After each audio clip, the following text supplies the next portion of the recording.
¿Cómo están? Gracias, Nehemías. Antes de pensar en lo que vamos a compartir, quería decirle a las personas que están con bases fundamentales que pueden ir pasando para el lugar donde van a tener su clase. Muchas gracias, ya están moviéndose para ahí. Una pregunta. ¿Esto va acá? ¿Dónde va? ¿Acá? ¿Por qué?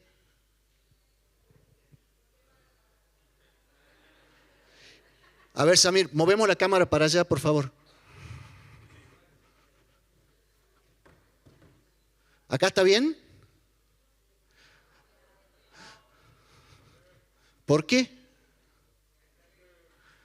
No me digan porque Samir ya movió la cámara.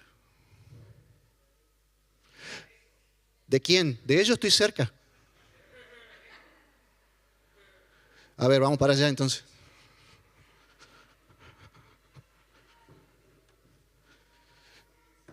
¿Acá estoy bien, Fer? ¿Por qué? Porque me ves bien la cara, sí, soy feíto, pero... ¿Por qué? Qué buena pregunta. ¿Por qué hacemos lo que hacemos? Muy bien, esa sería una buena razón. Bueno, pero este es más, está bien, es un simbolismo, ¿sí? Pero está bien, es una buena razón, cerca de la cruz. ¿Por qué hacemos lo que hacemos? Escucho.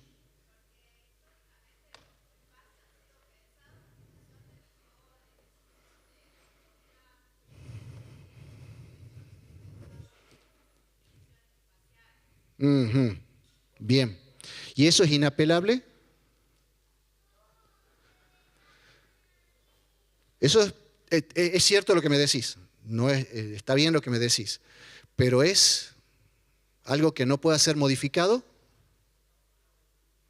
No. ¿Qué es lo único inmutable que podemos tener? ¿Sí? Dios mismo, en realidad, la palabra de Dios que representa y refleja la voluntad de Dios. Y como decía mi amigo Fernando hace mucho tiempo, nos muestra el carácter de Dios. ¿Te acordás, Fer, cuando insistías con eso y qué importante que es tener esa premisa? ¿Sí? Porque todo lo que está escrito en la Biblia es el mensaje de Dios. Y es útil para enseñar a la gente, para ayudarla y corregirla y para mostrarle cómo debe vivir. ¿Qué tal ese principio? Si eso le escribió Pablo a Timoteo, ¿sí? En su primera carta. ¿Qué es lo que hice con este jueguito de ir y volver y preguntar si estaba bien o no?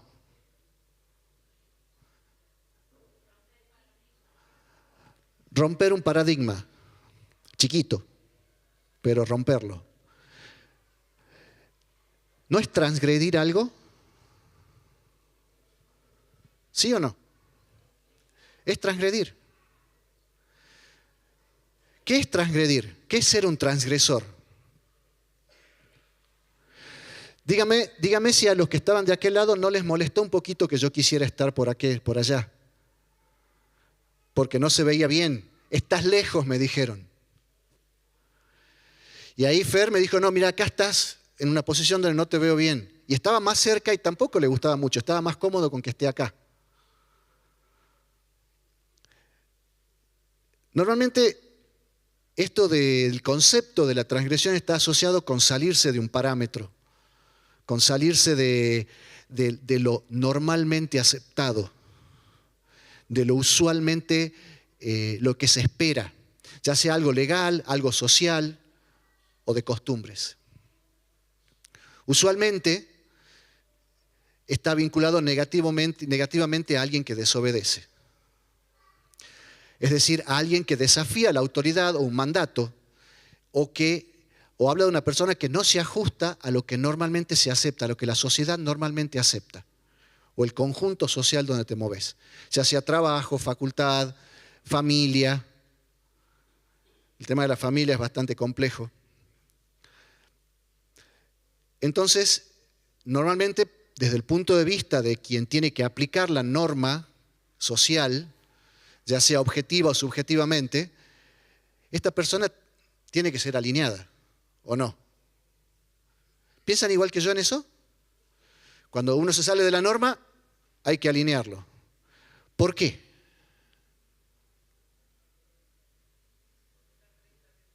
Ajá. Porque a nadie le gusta que lo desobedezcan. Y díganme los que son padres. A nadie le gusta ser desobedecido. Y menos todavía si yo estoy convencido de que mi razón es inapelable.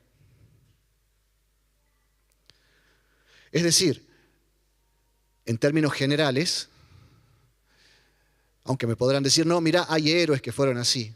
Después hablamos de eso. Pero en términos generales, alguien que transgrede es alguien no muy bien visto. Porque nos genera principalmente inseguridad. Porque no sabemos con qué nos va a salir. Porque no sabemos qué sigue. Porque no tenemos idea de cuál es el paso siguiente. Entonces tratamos de evitar a los transgresores. Tratamos de decir, no, esto se hace así. Obviamente que hay veces que lo hacemos por su seguridad, por una cuestión de orden, por una cuestión de organización, por una cuestión de equipo. Hay un montón de razones por las que tratamos de que todo lleve un carril. Y no son malas. De hecho, en general son muy buenas. Pero saben que en la Biblia, aquellos que nos despiertan más admiración fueron quienes más transgredieron las normas sociales o lo socialmente aceptado, lo que se esperaba que hagan. Obviamente, en su época, en su momento histórico, en su condición del momento. Si no, miremos a Noé. ¿Te acordás de Noé? ¿Qué hizo? Un arca. ¿Por qué la hizo? Porque Dios le pidió. Bien, buena respuesta. ¿Y la gente qué hizo? Se reía. Trataron de agredirlo. ¿Había llovido, según Hebreos? No. Entonces, ¿para qué hacer una caja de madera que flote en medio de la tierra? Y ahí lo tenemos a Moisés, ese que dice que no estimó el ser hijo de la hija de Faraón, o sea, un heredero, o uno de los herederos, aunque no iba a ser el Faraón él, que prefirió salirse del mandato social que tenía por haber sido adoptado por la princesa de Egipto para ir con su pueblo. Tenía pena de muerte eso.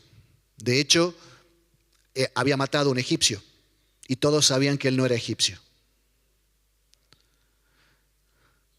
Y si no, Abraham, que esencialmente Dios le dijo, deja a toda tu familia y vení acá.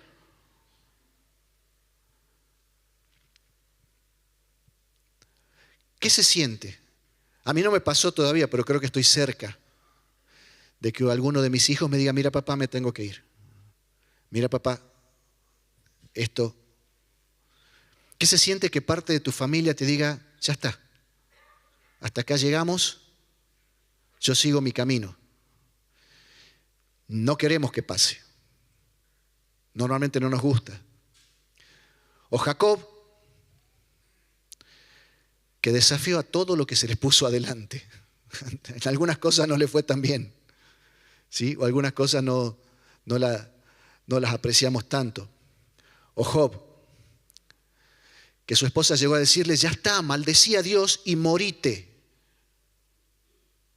¿Por qué? Porque lo que se esperaba era que él haga otra cosa. Y si no, tenemos a José. Estaba bien José en la casa de Potifar. Estaba todo en orden. ¿Quién se iba a enterar mientras Potifar estaba en alguna batalla que él adulteraba con su esposa, si ella misma se lo pedía? Entonces fue acusado, fue metido en la cárcel. Cuando se espera que te mantengas dentro de una línea y te salís, molesta. A veces con razón.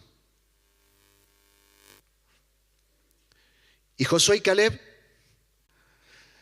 sí podemos, sí vamos a poder, sí vamos, los comemos como a pan. Y todo el pueblo hasta intentó apedrearlos por no ir en la línea del no sé, no tengo, no me dan, no podemos, somos chiquitos, somos pequeños, no tenemos capacidad, no tenemos poder. Gedeón, otro personaje interesante. Yo creo que lo llegó a fastidiar a Dios con el asunto del vellón. ¿No les parece? O sea, que alguien les diga, ahora mojalo. No, ahora manténelo seco. Mojalo de nuevo. Y cuando Dios le dice, bueno, y ahora, no, pero ahora secalo otra vez. Cualquiera de nosotros, a la tercera decimos, ya está, Gedeón, busco otro. Y aún así, siguió el mandato divino contra todo lo que se preveía. Y con 300 personas liberó al pueblo frente a un ejército mucho más grande. Y tenemos las niñas de la Biblia. Esther, que se esperaba que solo esté disponible para su esposo cuando él la llame. Pero había una situación que ponía en riesgo su pueblo y arriesgó su vida frente al rey. Claro, Rahab no era bien vista en su pueblo, pero aún así escondió los espías de la toma de Jericó. Ruth y Noemí, cuando se esperaba que cada una vuelva a su familia, porque como eran viudas ya no había más que hacer, estaban desahuciadas. Y Ruth le dijo, yo me quedo con vos. Y si me tengo que morir con vos, me muero con vos. Jonatán, desafiando el mandato familiar, fue amigo de aquel que estaba ungido por Dios y desafiando al mismo rey de Israel. David, Daniel, Juan el Bautista, siendo hijo de un levita y sacerdote.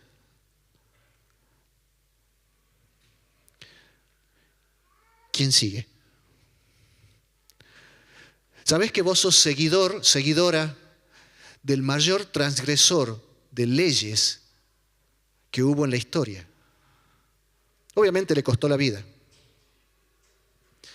Vos sos un creyente, un seguidor, una seguidora de un Jesús que fue en contra de todo el sistema religioso y social de su época.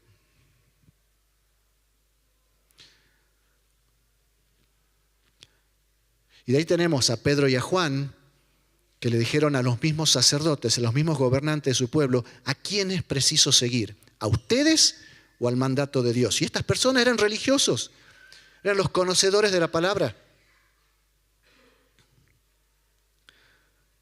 Esteban, Pablo. Después hay otros que no son tan populares, ¿no?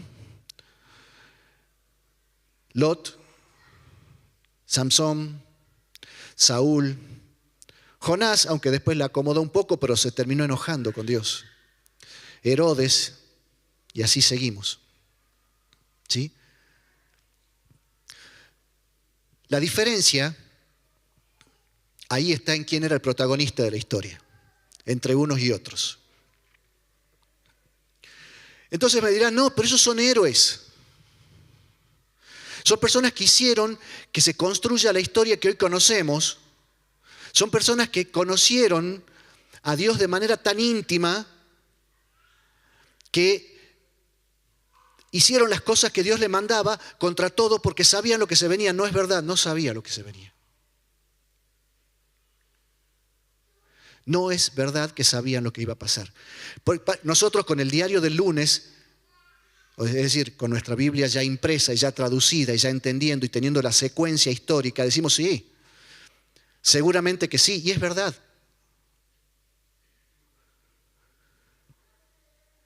Es así, seguramente que esto tenía que ser así, porque hoy lo sabemos, porque hoy lo podemos entender, porque hoy vemos la secuencia. Noé, Abraham, Jacob, Israel, los profetas, Jeremías, Daniel, Ezequiel, Malaquías, todos. Jesús, Juan el Bautista, los apóstoles. Ellos sí intentaban seguir el mandato divino y sí obedecían lo que Dios les mandaba. Ahí está la diferencia. ¿Quién era el protagonista de la historia? No ellos. Pero en realidad no tenían idea de cómo iba a terminar la historia. De hecho, muchos terminó en muerte. Porque hay que estar ahí en el momento en que la historia va construyéndose. Hay que estar en sus zapatos cuando te ponen un cepo y sos la burla de todo tu pueblo. ¿Sabían que eso le pasó a Jeremías? ¿Por qué? Porque reclamaba y lloraba por su pueblo.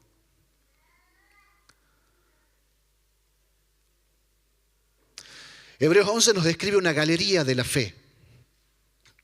Por la fe Noé, por la fe Abraham, por la fe Enoc, y nombra a toda una banda de personas.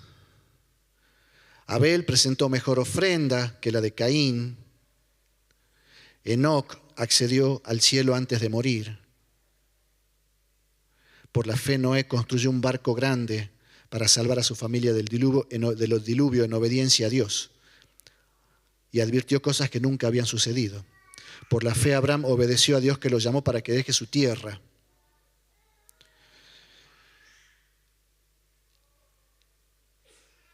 Pudo tener un hijo al que Dios le pidió que lo sacrifique.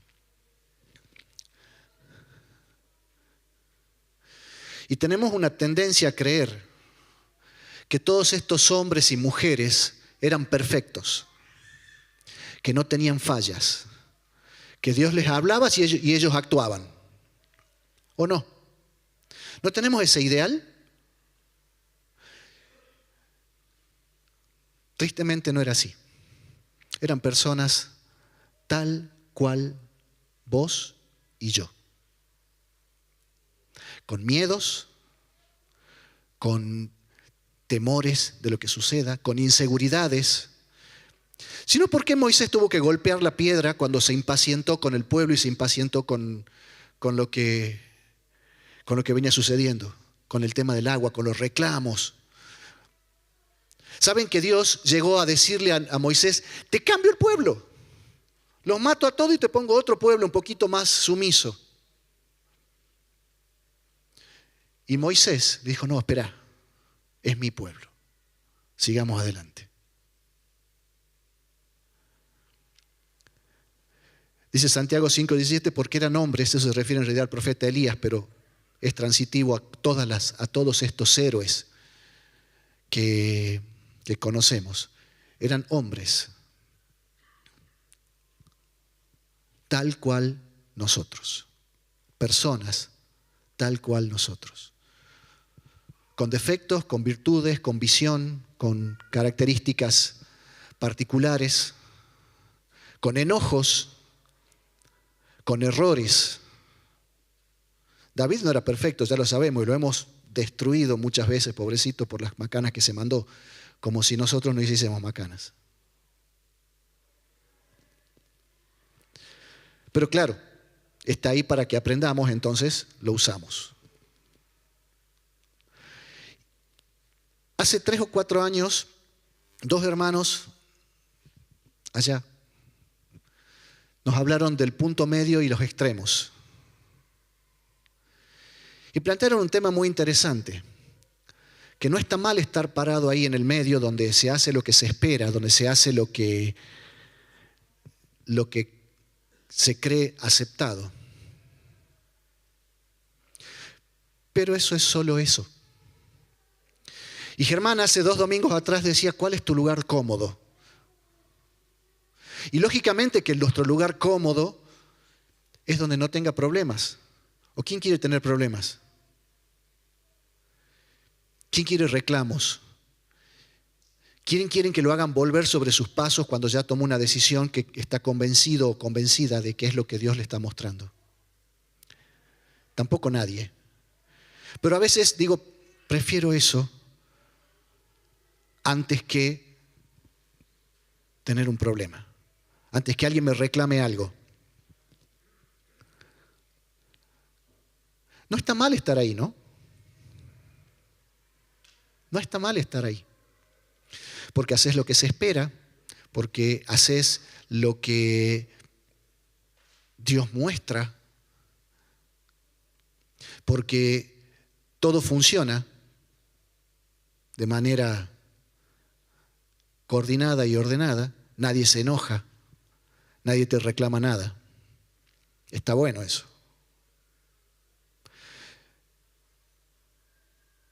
Pero no nos confundamos.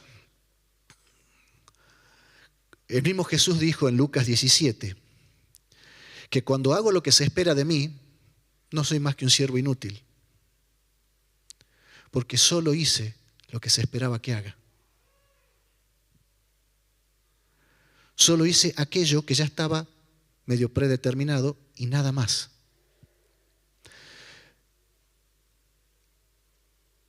Ser un transgresor no es buscar hacer algo espectacular. Tampoco es ponerse en contra del liderazgo o de aquel que está en autoridad, bajo ningún punto de vista. Ser un transgresor tampoco es hacer las cosas por capricho.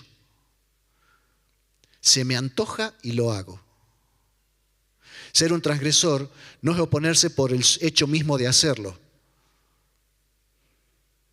No me gusta lo que decís, no me gusta lo que haces y ya está, no me gusta. No quiero. O creerse dueño de algún plan, proyecto, ministerio.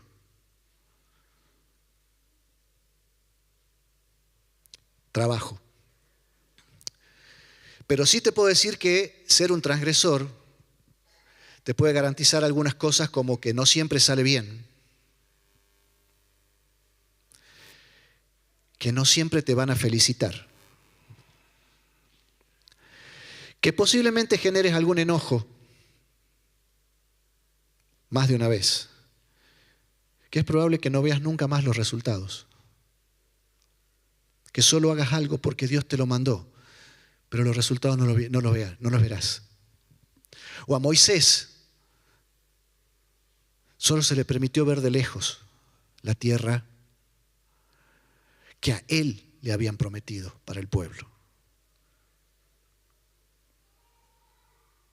O Abraham, que solo vio un hijo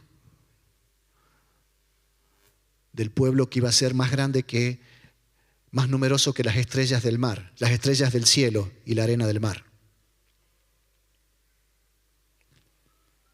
O a David, que tenía todo por su devoción al Señor para construir el templo. Y Dios le dijo, no, vos no lo vas a construir. Vos no vas a ser quien lo haga. Porque no se trata de vos. Se trata de Dios. Amén. No se trata de vos ni de mí. Se trata de Dios. Y nos enojamos. Y nos rebelamos. Y le decimos a Dios, ¿por qué? ¿Por qué yo? ¿Por qué no tengo derecho? Está de moda esa palabra, ¿no? Tengo derecho. ¿Por qué si hice todo para vos no me dejás lo que sea? Porque no se trata de vos. Y esos transgresores no existieron solo en la Biblia. Esas personas que marcaron la historia hasta que vos y yo podemos estar acá.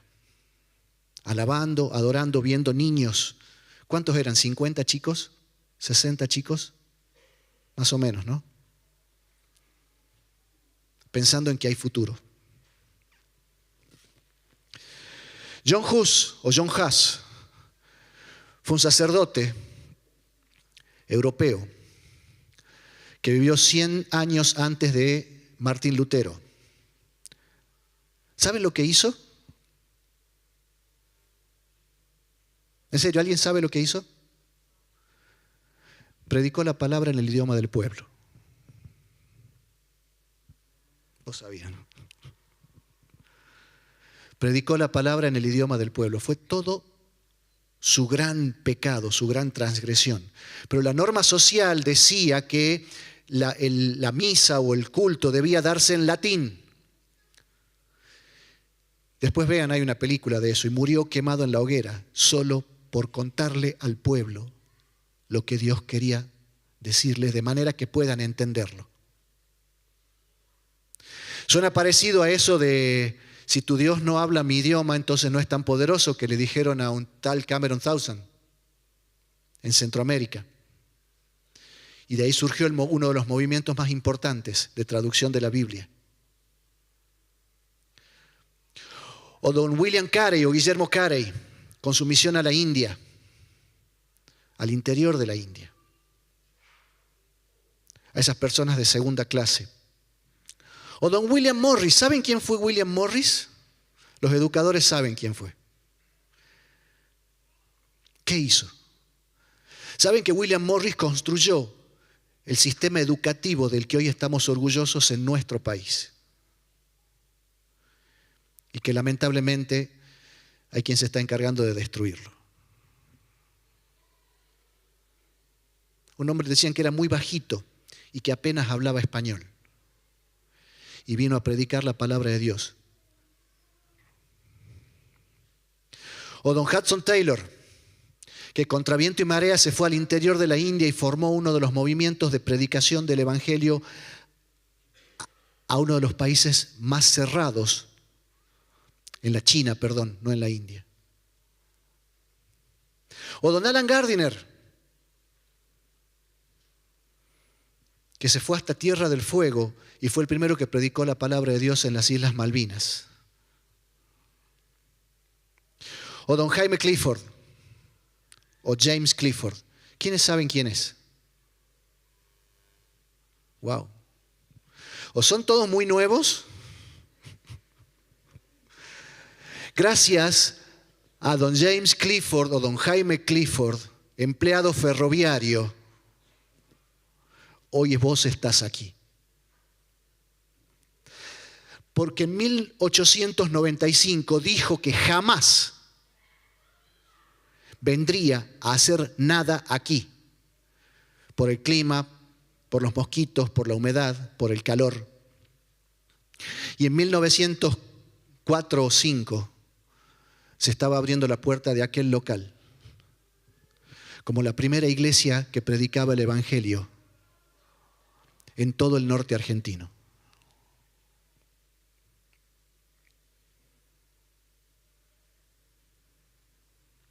Mira vos. Y tengo un nombre que nos va a hacer llorar a varios. Yo sé que no fue él solo, porque hay un par acá que fueron parte de eso. Pero don Jorge González fue el que transgredió un mandato y dijo, vamos a comprar esa cochera que está en el pasaje Padilla, junto con otros 2 que andan por acá también. No lo voy a nombrar, pero me están mirando fijo. Uno por lo menos. Y fueron sin un centavo a un remate acá, una cuadra.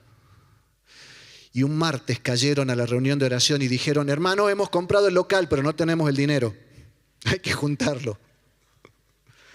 Y acababan de comprar la propiedad que está en Avenida Conquija 90. El Corralón El Cristo, ¿se acuerdan? Los más grandes. Y hoy funciona un testimonio de la palabra de Dios ahí. ¿Cómo se sigue desde acá? Claro, hoy tenemos este salón, donde otros tomaron la posta, que hoy están acá, los podemos ver, los podemos abrazar. Y también sin un centavo, tenemos esto que todavía está en obra. Pero así también, en el camino de eso, alguien dijo, si Dios nos está indicando que debemos enviar, debemos hacerlo. No teníamos con qué, pero durante al menos 10 años, fielmente, hubo un sustento que salía, ni siquiera sé de dónde a veces, mientras se seguía adelante con un montón de cosas. Mirá, no todo fue perfecto, no todo fue hermoso, y estoy seguro que se cometieron varios errores en el camino, incluyéndome, por supuesto. Pero ¿sabes qué? ¿Qué sigue? Y te hago la misma pregunta que se hacían Noé, Moisés, José, Daniel. ¿Qué sigue? ¿Cuál es el paso siguiente?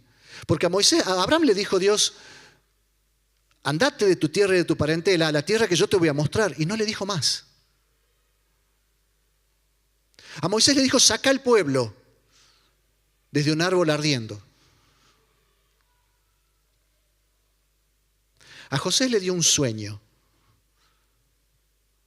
De hecho, ni se lo dio a él, le dio a otro y lo interpretó. ¿Cómo se sigue? No se trata de lo espectacular que sea, sino de cómo te estás ayornando o no a lo socialmente establecido. Porque está bueno tener la iglesia así, llena. Y cuando esté ahí arriba, que esté más llena todavía. Está buenísimo. Pero esa es la finalidad. ¿Ese es el fin de todo esto? Si es eso, yo me salgo. En serio. Porque quienes me conocen saben que siempre quiero más. Y sé que muchos de ustedes, los que están acá, y los conozco y los estoy mirando, quieren más siempre. Porque saben que siempre hay algo más de parte de Dios. Y el problema es no saber qué, muchas veces. Y eso sí genera inseguridad, genera temor. Se genera eso de ¿con qué pagamos? ¿Cómo se sigue? En Estados Unidos, periódicamente, una vez al año, se hace un encuentro nacional que se llama Promise Keepers o cumplidores de promesas. Ahí se juntan en un estadio más gente que en el Super Bowl, que es el evento deportivo por excelencia en Estados Unidos. Juntan 150, 200.000 personas de todo el país, con el solo objetivo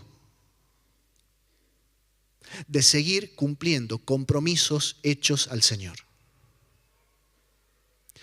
Con el solo objetivo de seguir diciendo, acá estoy para lo que me mandes.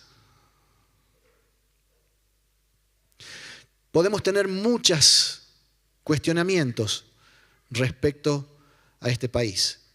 No nos vamos a meter en eso ahora. Pero ¿sabes qué?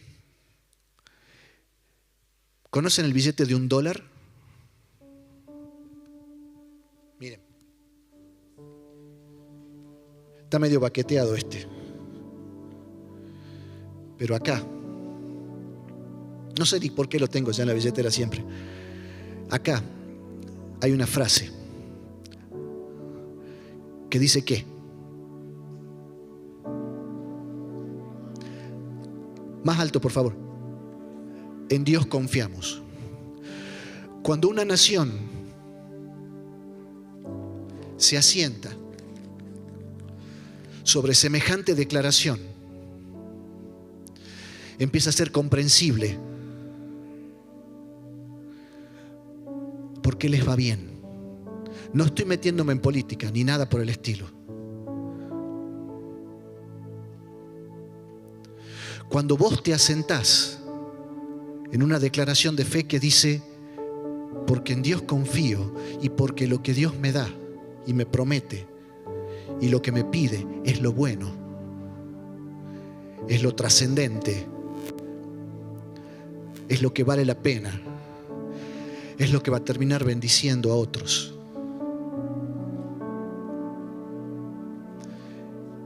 Es como Dios espera, creo, que funcionemos.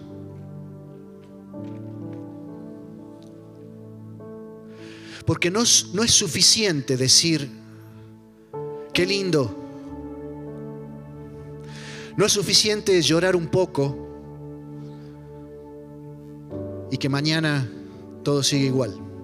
Y esto lo digo por mí, principalmente. Porque es fácil venir aquí, levantar las manos, orar, llorar, organizar un congreso. Es fácil enviar un misionero. Técnicamente es muy sencillo. Hacer un depósito mensual, mandar una carta de vez en cuando, recibir la carta, mostrarle a los hermanos. ¿Quién no hace eso en 20 minutos de trabajo en la semana?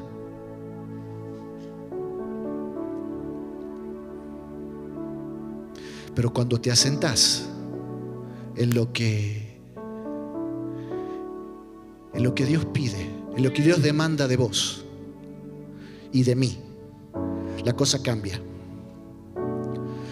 Porque cuando tu vida ya no importa, cuando ya no se trata de vos, sino se trata de lo que Dios quiere hacer, pierde importancia lo que pueda pasar.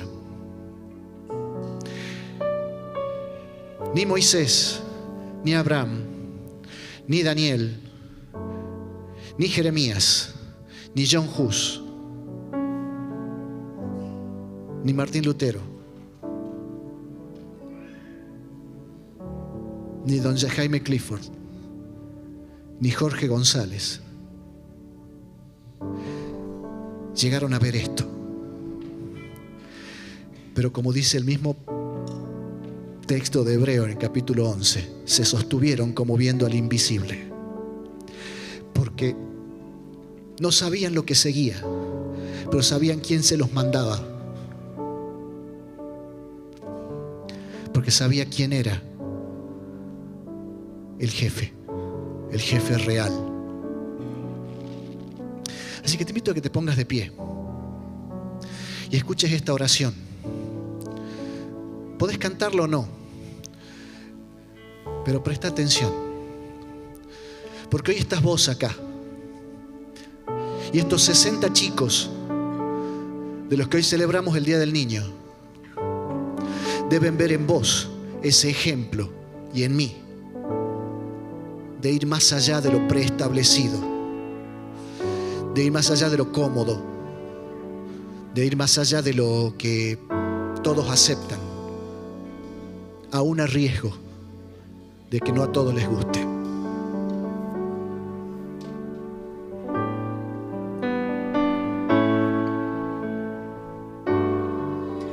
No basta solo con cantar, no basta solo con decir, no es suficiente solo con querer hacer,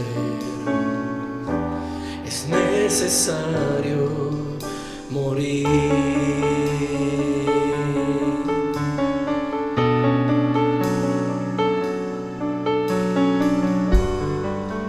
No basta solo con soñar, no basta solo con pedir, no es suficiente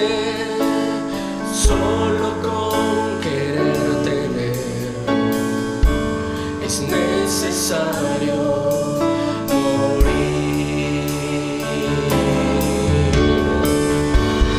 Dame tu vida,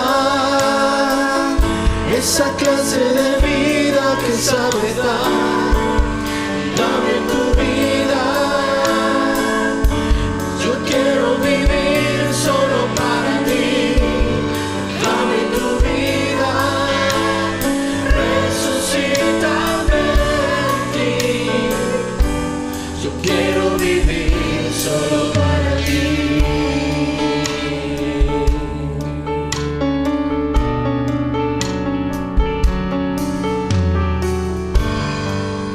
No basta solo con cantar, no basta solo con decir, no es suficiente solo con querer hacer, es necesario morir.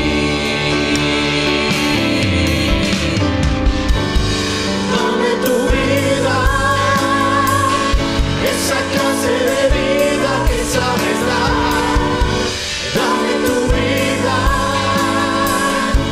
yo quiero vivir solo para ti. Dame tu vida, resucítame en ti. Yo quiero vivir solo para ti.